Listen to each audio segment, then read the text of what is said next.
Thank you everybody for coming along this evening. My name is Rachel Cleave. I'm the General Manager at Healthwatch City of London. And as an organisation, we're here to represent the city when it comes to health and social care provision. We thought we'd run this webinar session because we recognise that this time of year is particularly difficult for many people, especially at the moment, given the cost of living crisis that we're in. Not to mention the freezing cold weather outside. We will be recording this session, but please be assured that any confidential or personal information that is shared within the session will not be shared outside. If you want to ask any questions, please raise your hand, and our speakers will take questions as we go along. I'd like to thank our speakers for joining us this evening. We've got Claire, who's going to be talking about City of London services. We've got Anna from the Samaritans. We've got Shahana from Safe Connections, a community suicide prevention hub. And we've got Nicola and Pepsi from Mind. So without further ado, Claire, I shall hand over to you to do your presentation. Thank you. Thank you, Rachel. Could I have the next slide, please? So I'm just going to introduce myself. My name is Claire Giraud. I'm a senior public health practitioner for the City and Hackney Public Health Team, and I'm also the suicide prevention lead for the City of London Corporation. So I just want to talk about some housekeeping quickly. This training is going to talk about suicide, and this may be triggering for some of you. If you are distressed, please let me or Salma, whose screen name is Rachel Cleave, know, and feel free to contact the Samaritans or the crisis line for support. There is help at hand, and it is a hard subject to talk about. There's no shame in finding it hard. Be mindful of confidentiality and language, and respectful of others. So, for example, we don't say commit suicide, we say complete suicide, because otherwise it criminalizes suicide, which it's not been a crime since the 1960s. Wait until the end to ask questions if possible, so that you don't interrupt your awesome flow. And then I just put the Samaritans number there in case one of you wants to write it down, because this session could get a bit hard. I don't think it will get hard, but you never know. Anyways, next slide, please. So I just wanted to introduce some suicide facts. Someone in the UK takes their own life once every 90 minutes. Bet you didn't think of that. That's a lot. In 2020, there was a slight decrease in suicides.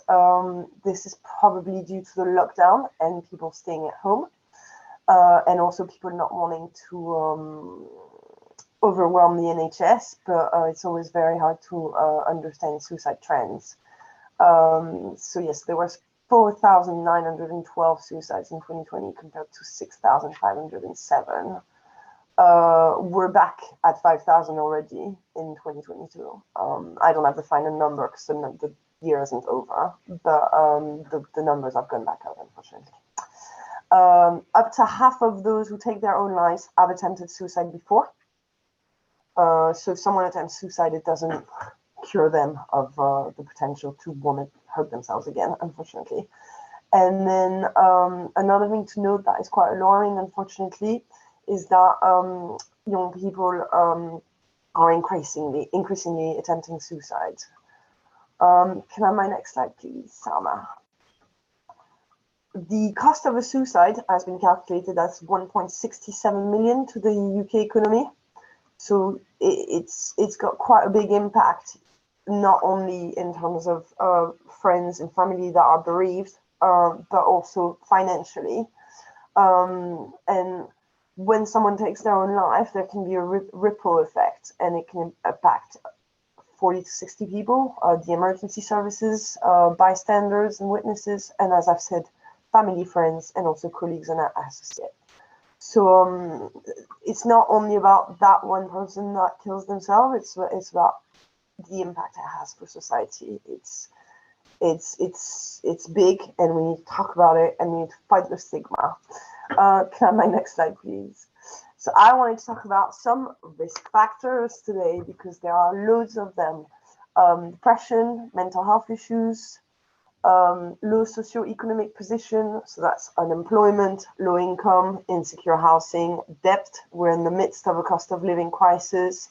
I am absolutely certain that a lot of people are having suicidal ideation now, and that's normal. 4 out of 10 people will have those thoughts, but it's what we do about it that matters. Other things that can lead to suicide are relationship breakdown, so a breakup or a divorce, or not being able to see your children due to a relationship breakdown. As I've said before, history of previous suicide attempts or self-harm are the risk factors. Experience of trauma or abuse, especially as a child. History of suicide in the family. If you know someone that's killed themselves, it makes it so much more tangible, doesn't it? It makes it so much more of a possibility. And then, yeah, in many cases, unfortunately, the COVID-19 pandemic has exacerbated these issues. Can I have my next slide, please, Salma? Then there's some psychological factors that happen. It's a mindset that will increase vulnerability to suicide. And if you're aware of those, you can catch yourself and potentially be like, hang on, this is just your mind going crazy. Stop yourself before you get to crisis point. So feeling like you must meet expectations of other. At the minute, for example, we're all under the pressure of having the perfect Christmas. Well, you know what? You do your best. Self-criticism, low self-esteem. I'm not good enough. If I wasn't there, no one would notice or care. Going over and over failures, having no positive thoughts about the future, feeling like you don't matter to anyone, as I've just said. Believing that you're a liability or a hindrance, and feeling defeated or trapped. So if you feel these feelings, maybe check yourself and try and do some, I don't know, CBT exercise, mindfulness, chat to a friend. Anyway, we'll get on to that later. Sorry, I'm all over the place. Can I have my next slide, Sarah, please? And then to finish, I just wanted to say there's a lot of support out there for yourself, but also for those you love, because it might not be you're concerned about watching this webinar. It might be someone you love. So you can talk about things that affect you, support each other, have a chat with a friend, look after yourself. You can't look after others if you don't look after yourselves. There's so many things out there that are free. You've got the Samaritans, they have a helpline, they're literally there 24/7, they're amazing. There's a crisis helpline nationally, but your borough of residence probably has its own crisis helpline. In the city in Hackney, it's a bit far from the city, but there is a walk-in crisis cafe at Wilmerton Row. James Place offers support to men in crisis. They will host you and help you. And then there's a good thinking tool, and there are loads of resources available on there. You can get talking therapies, you can get 5 to Thrives, which are the 5 ways to well-being. During the Christmas period, there will also be a SOS tent at Bishopgate Station. And last but not least, there's a mental health street triage in the city. So if you're in crisis in the Square Mile, you can call the police, and they have a mental health nurse, and she will talk to you. She's absolutely wonderful. Her name is Ellen. She does amazing work. So help is out there. There's no shame in asking for it. So yeah, I hope you found this useful. I will stop rambling on now and pass on to my colleague, Anna.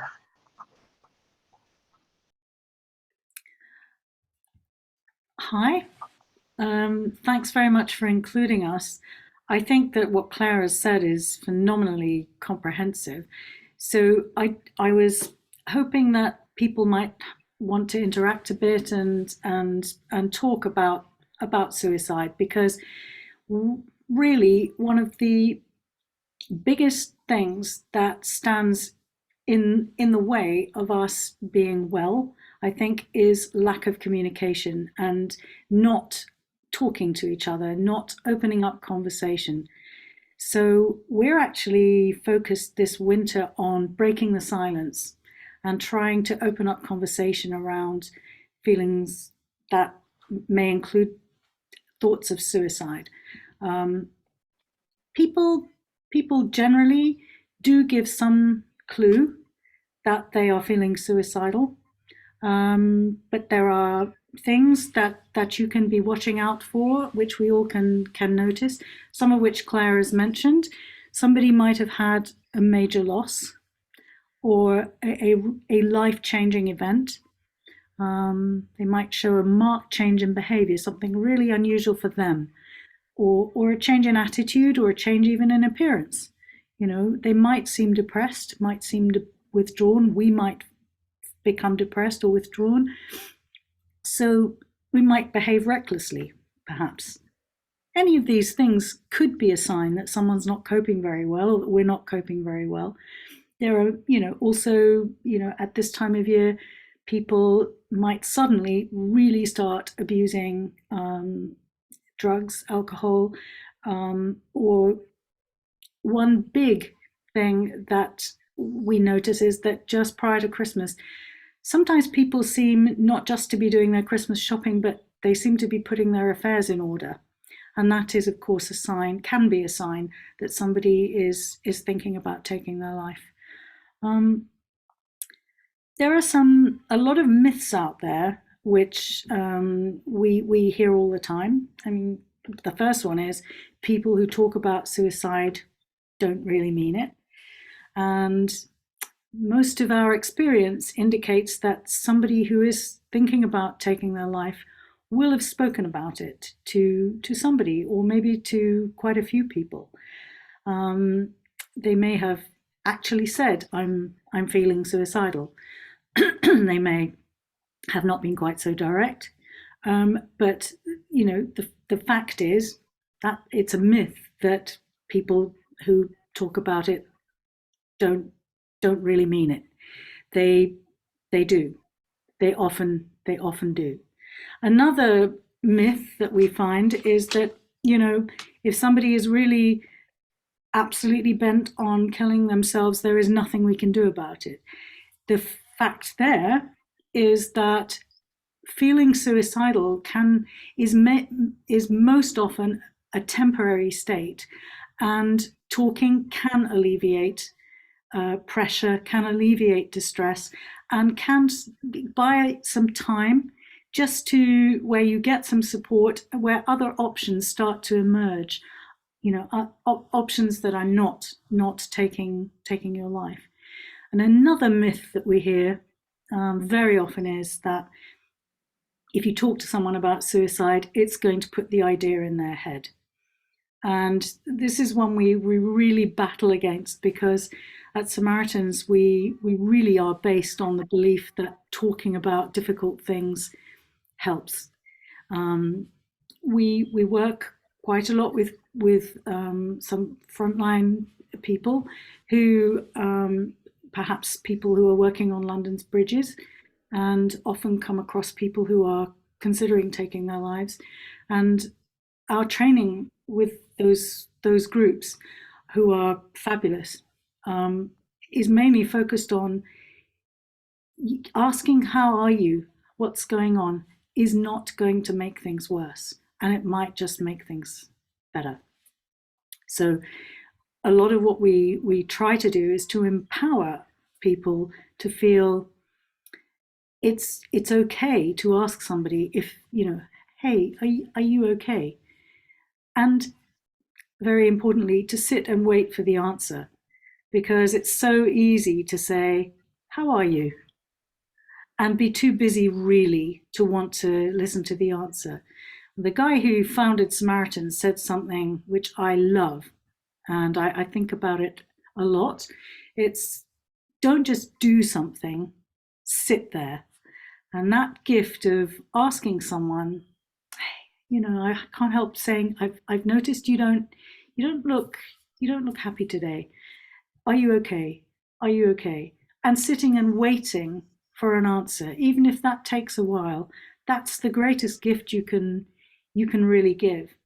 I think we kind of need to encourage each other to check in and ask, and be open to being asked, are you okay? So these are all things that we're focused on this winter, breaking that silence, breaking down the taboo, and for it to be okay to say, I'm not okay.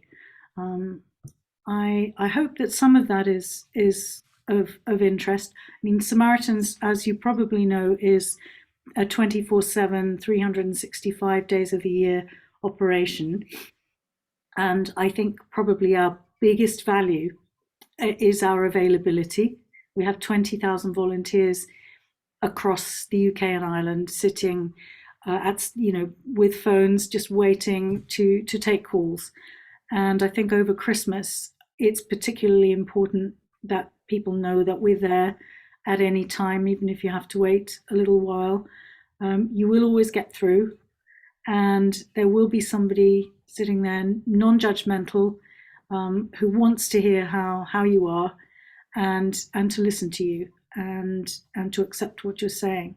So I really encourage everyone to share with everyone they know that we're open, and we want to hear from people who are not okay, who are not coping. You don't have to be suicidal to contact us, but if you are feeling suicidal, it's a very good place to call. So look, thank you for listening thus far. If anyone has any questions, I'm here at the end. But if anybody feels there's something here I haven't covered, Claire, open to feedback? No? Okay, then I will pass back to Claire. I'm not sure it's me next. I think it might be Shahana, but I may be wrong. Hi.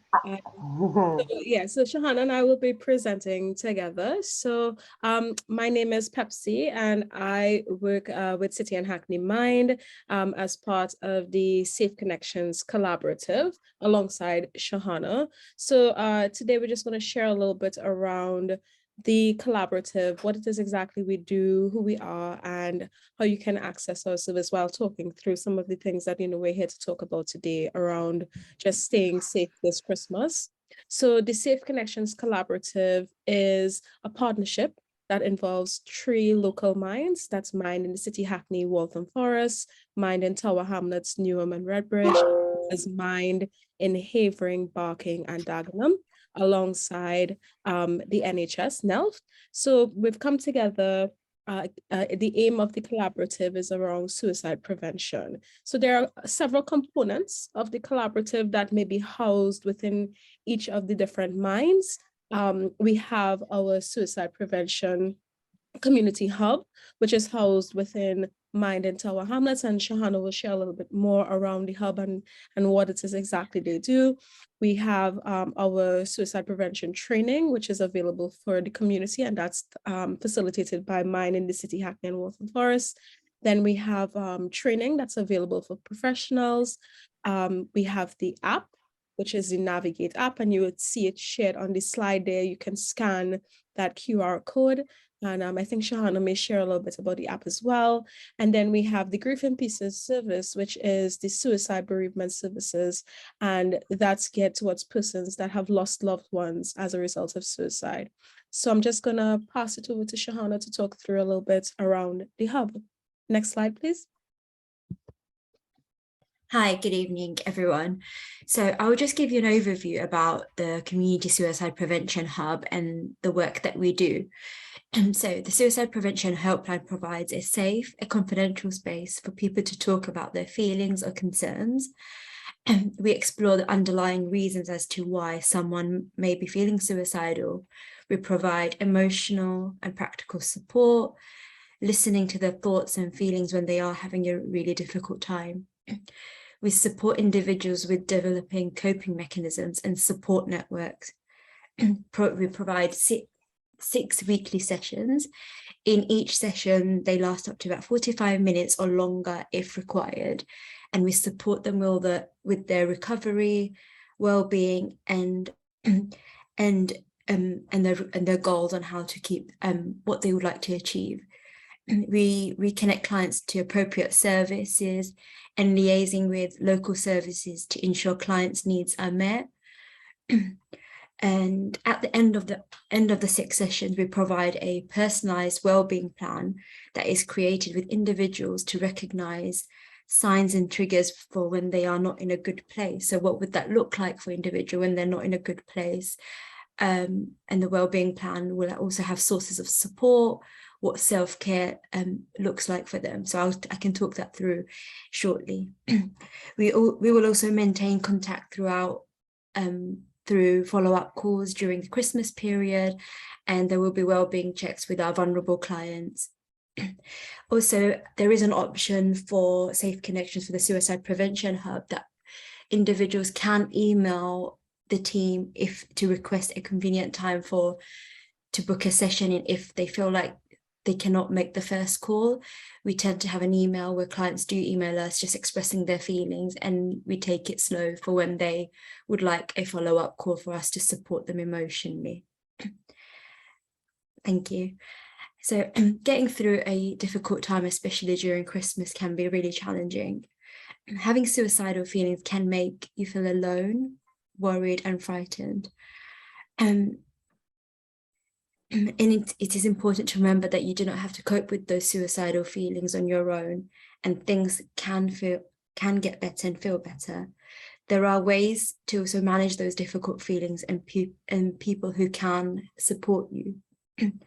So it can be helpful to have, if during Christmas there are individuals who are struggling and having challenging thoughts, it can be helpful to create a wellbeing plan, and it can be tailored to how individuals would like. So some of the ideas that I can go through for a wellbeing plan is to recognize how to support yourself during before a crisis or during a suicidal crisis, just recognizing your warning signs or triggers when you are not in a good place. And what do I need to do to reduce the risk of me acting on my suicidal thoughts? What have you done in the past that has helped you? For example, what coping strategies I have? What does self-care look like for me, and what would help me at this moment? You can create a list of positive things in your life.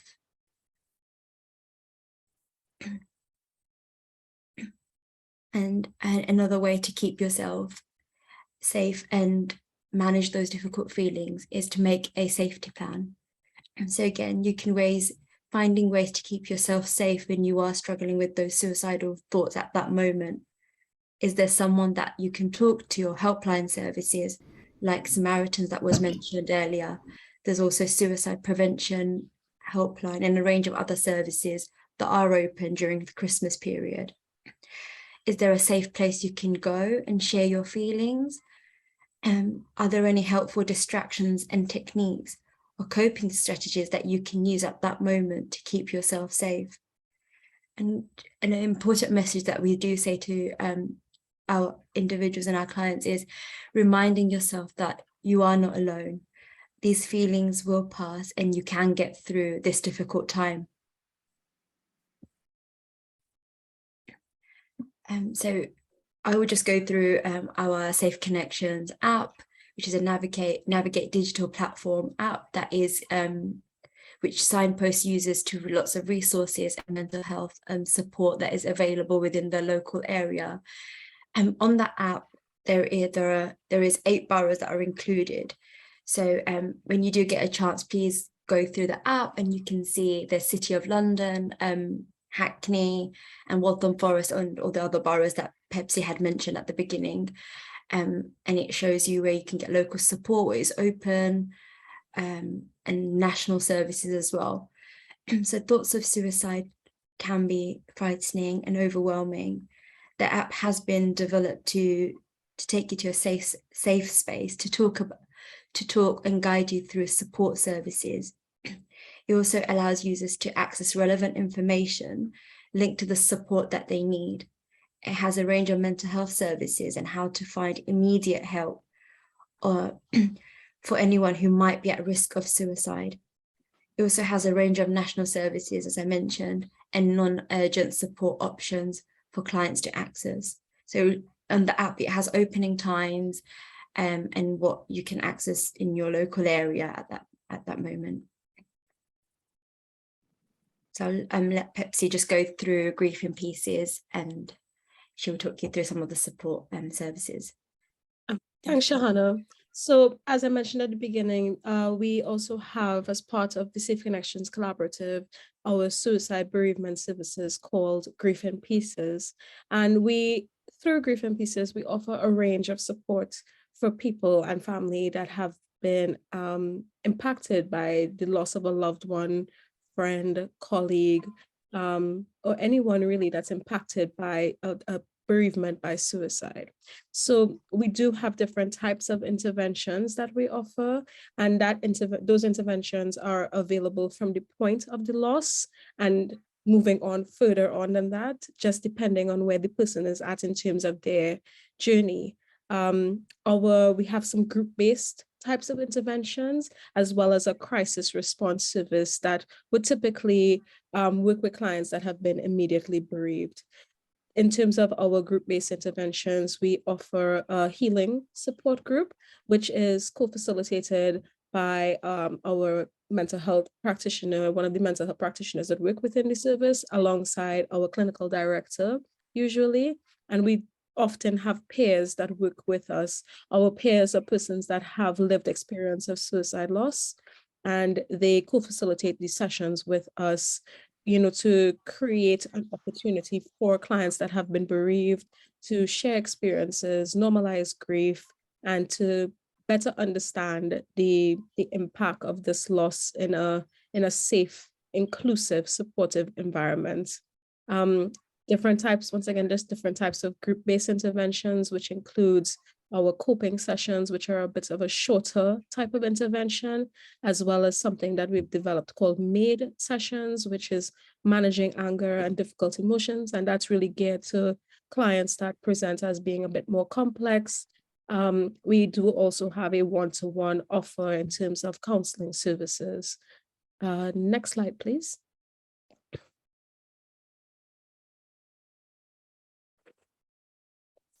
So I really just wanted to spend some time today talking around the fact that we are approaching the Christmas time. We're in the height of the season, and losing someone in general is very hard, but losing someone as a result of a trauma like suicide is extremely hard for survivors.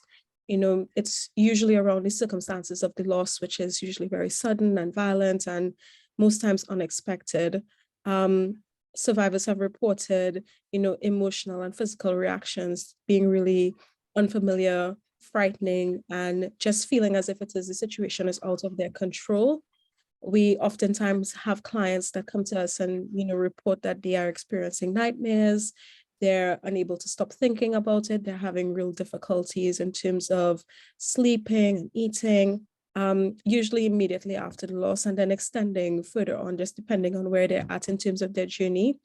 Oftentimes we get family members talking about the whys and the hows, these survivor questions around, why did my loved one do this? Could it have been stopped? Is there anything that I could have done to prevent this from happening? A lot of stigma and isolation that affects family members that have lost loved ones to suicide. So these things can really impact how they experience their grief and loss. And then just approaching the Christmas time, it can be even more so amplified for our clients. Next slide, please.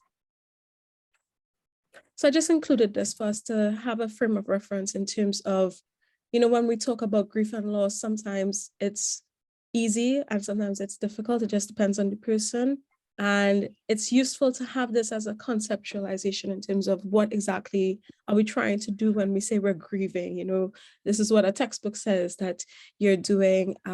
It's called the TIER model, and it's around accepting the reality of the loss, that experience of the pain of that loss, adjusting to a new environment without the person that you've lost, and then reinvesting in a new reality. And we use these tasks as a guide in terms of our interventions. It's really very useful to give clients as a frame of reference to sort of map out their journey and how we can support them as they try to navigate this new existence without their loved one in it. Could I have the next slide, please? So yeah, how do we how do we honor and remember our loved ones? Honoring loved ones is a concept that we introduce in our support groups and in our interventions. It's really difficult for clients at times to think about or rather balance this notion of honoring someone that has died by suicide and all of the stigma and isolation that comes with that, being bereaved in those circumstances, and then struggling just in a way to remember their loved one and really feeling as if it is that they need permission to grieve. This idea of permission to grieve is something that we really encounter quite a lot with our work with clients, and they really struggle. They feel like if it is, they have no way of talking about this loss. So as we approach the holidays, we often suggest to clients, let's think of ways in which it is that we can honor our loved ones, honor those memories, and remember them, not for how they died, but rather who they were in life. And there are different ways in which it is that you can do that. These are just some things that we talk through within our support groups. As part of our journey within the support group, we have a tree that we have planted at a local location. And that tree is used within our service as a way of signifying growth and connection to the community.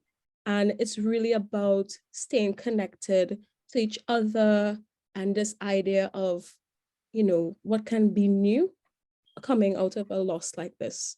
Can I have the next slide, please? So just thinking about the holidays and how you navigate the holidays after you've experienced a loss, a traumatic loss. It's really just about navigating it at your own pace, taking things in the way that you need to.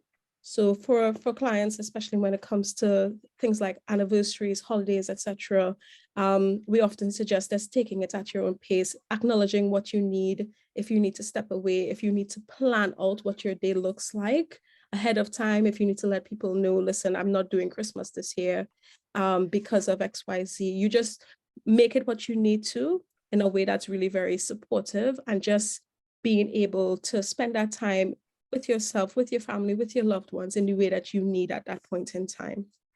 Could I have the next slide, please? Yeah, and we'll just recommend, just kind of talking, making sure you talk about your feelings if you need to. We encourage journaling within our groups. We encourage other forms of mindfulness and taking walks and doing what you need to in those moments to care for yourself. Scheduling in time for grief is another concept that we introduce, which sounds really funny, but sometimes it helps quite a lot, just being able to segment your days and spending that time in that moment, acknowledging the loss of your loved one, but then also being able to switch off as needed and getting back to, whatever it is that you have on your agenda for the day. And then also just really looking for those positive memories and holding on to those things. Could I have the next slide, please? Right. So the holidays can be hard when you've lost someone. Give yourself the time and space needed. Take it at your own speed and just reach out if you need help. And we've just included the next slide, sorry. That's our contact information. But if you could go to the previous slide, I think, or maybe the next one. Sorry, yeah, okay, good. Getting support. So these are some bereavement specific signposting information that can be really useful as well, alongside the other resources that have been shared here today. And yeah, that's all I wanted to share with everyone today. And I think that's the next one. Yeah.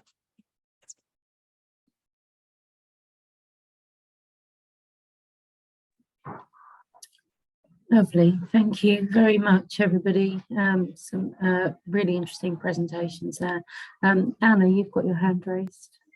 Yeah, I was, blown away really by everything that you've presented, because you have so much on offer, which is amazing. And I just wanted to pick up on your grief in pieces and say that Samaritans and Cruise actually are offering online support groups, very similar, I think, to what you're offering to people bereaved by suicide, called Facing the Future groups. And we've been running them in face-to-face for about 10 years. And then when the pandemic hit, we put them online. And so since February of last year, we've run, I think, 61 groups for up to 8 people. And we've found that although you worry that it's not going to work if it's not in person, we've had some very moving feedback. So just as a kind of complement to what you're offering, perhaps in your more local areas, if you are struggling to accommodate people, do think of maybe looking up Facing the Future groups. We have a lot of places. And I just give you one piece of feedback from one participant, which makes me carry on organizing it, which takes a lot of time. The person said, "Thank you, I felt less alone, and I no longer feel I am failing in my grief," which I found so moving. That gets me out of bed in the morning to go and organize more groups. So I think it's kind of complementary to what the amazing stuff that you're offering. But I wanted just to mention it and to say thank you for everything that you do. Really appreciate that, Anna. Thank you.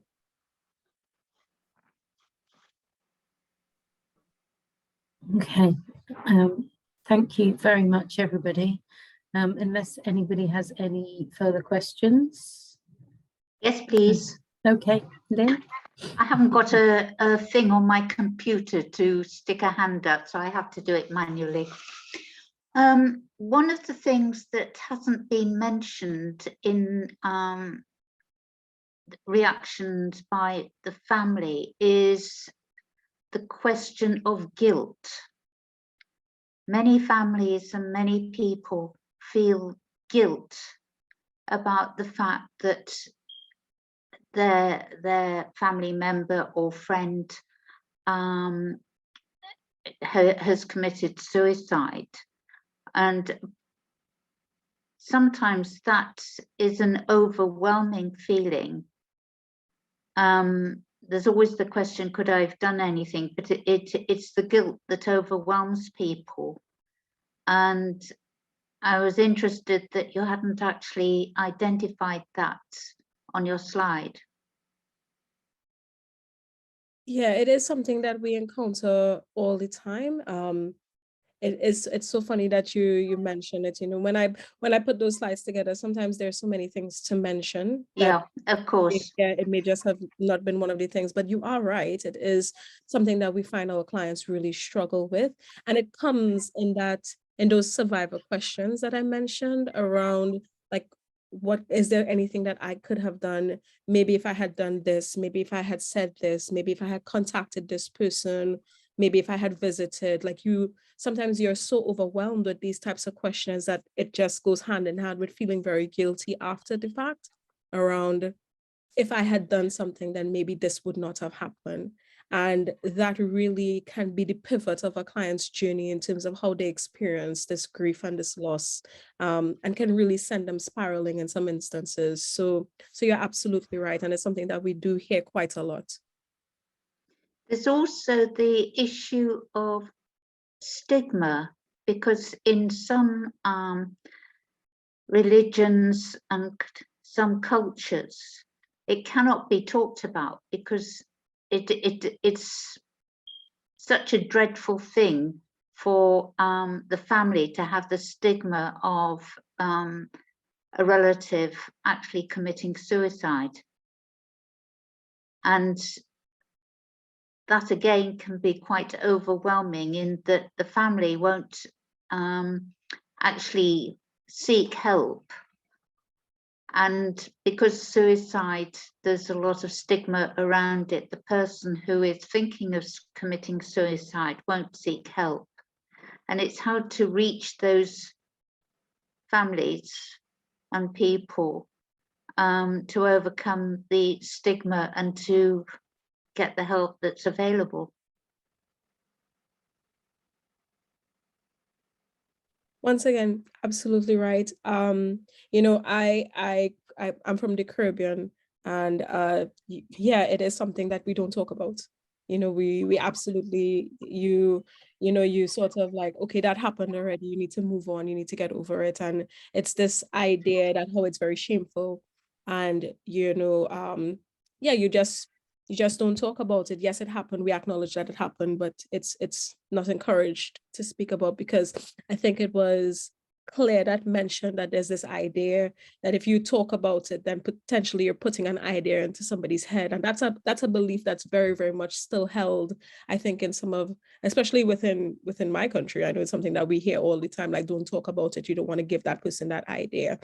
And that's the reason why we have this type of a service. It really targets the families that have been impacted by the loss. The research does show what potentially could happen to family members that have lost someone, and their increased risk of going on to then potentially completing the act themselves. So that's the reason why the bereavement services are part of this collaborative. So you have a lot of the interventions that are focused around prevention.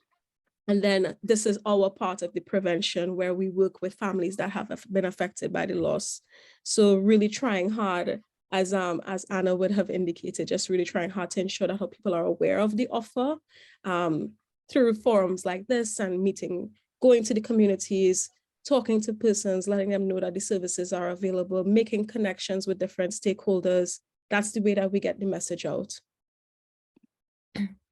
Thank you. Yeah, if I may come in after Pepsi's excellent response.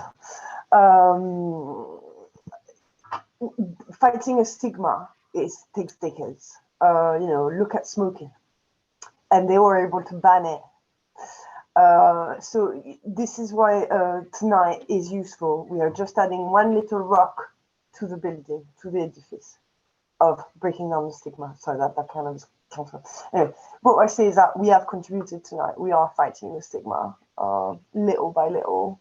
And in terms of certain cultures, etc., as someone who works for the local authority, we engage with faith leaders, we engage with community champions or leaders in their community to fight that stigma in all of the diverse cultures and communities we have. So the other borough I work with, we've got the Jewish Orthodox population there. We do a lot of outreach and engagement with them, etc. But this change is not going to happen overnight, unfortunately. No.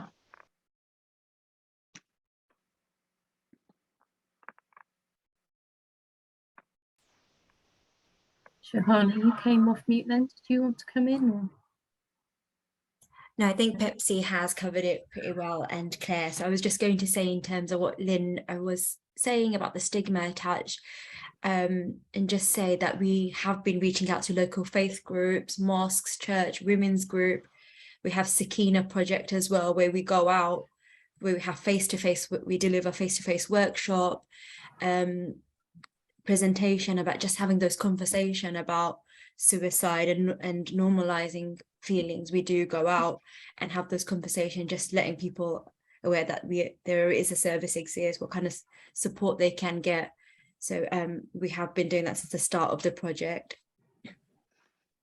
That's great, thank you.